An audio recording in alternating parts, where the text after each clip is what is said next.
Hello again my dudes, welcome back to the channel. This is Kadim, and in this video I'm going to showcase how to easily defeat the Whiteclad noble in Black Myth Wukong. This is probably one of the first actually really tough boss fights in the game. Mostly because at this stage you don't really have amazing armor pieces and your weapon is not going to do a lot of damage. But if you follow this guide, you should feel it a little bit easier to defeat this guy. Now, the idea as per usual is going to be to try to perfect dodge as much hits as possible. He's not always easy to perfect dodge. I find that his hitbox is actually a bit funny because sometimes it feels like it shouldn't hit and it still hits you.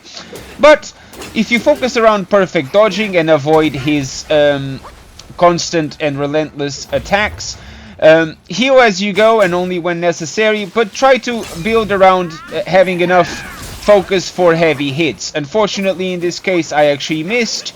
But again, I've just focused on dodging all of those instead of just trying to hit him and getting punished for my mistakes. I did get punished there a little bit. Unfortunately, I thought he was done with his combo, but he was not. Again, use Immobilize so you can land some light hit combos, especially the full finishers.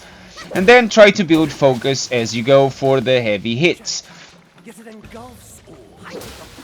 Leave the transformation only for when strictly necessary, as it might save your life.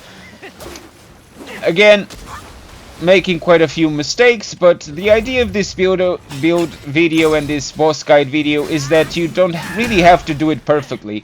But when you land those heavy hits, just as you've seen, it does tremendous amounts of damage. Now, starting stage 2, the fight becomes easier as he's less relentless, but he's still hard to hit and you still have to be careful with your times and your dodges. You are actually going to see that I'm going to win just by the skin of my teeth. It was a very close fight. Also at this stage you do not have a lot of gourd uses and the drinks is not really upgraded, so every time you heal it doesn't really heal much.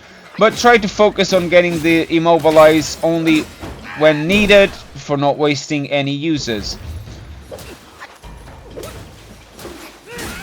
Trying to get those light hits to build further combos. Unfortunately, I'm going to waste my full charge because I was not sure I would hit him.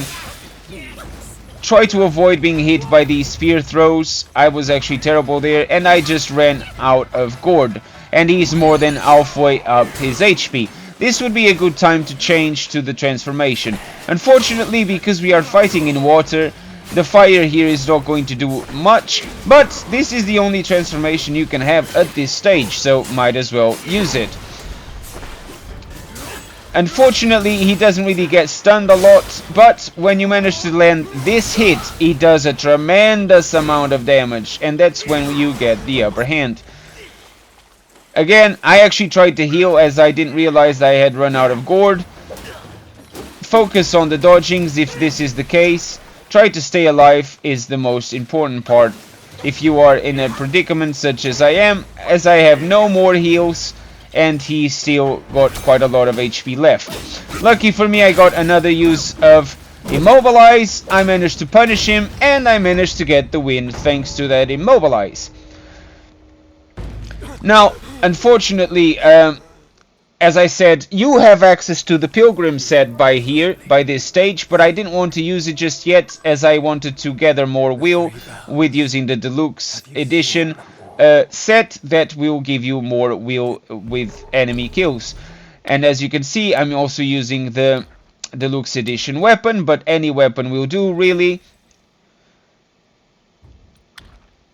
I could have crafted that stuff, but I don't feel the need.